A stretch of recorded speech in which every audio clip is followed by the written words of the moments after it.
Did you know how to turn 8 karat gold into 14 karat?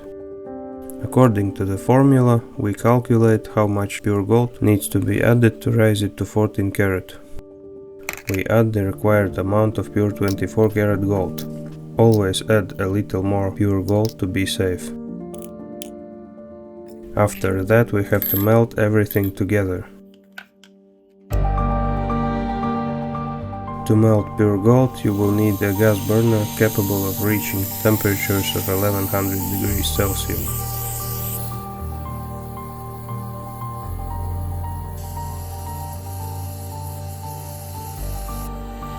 If you find our content useful, consider subscription and press the like button.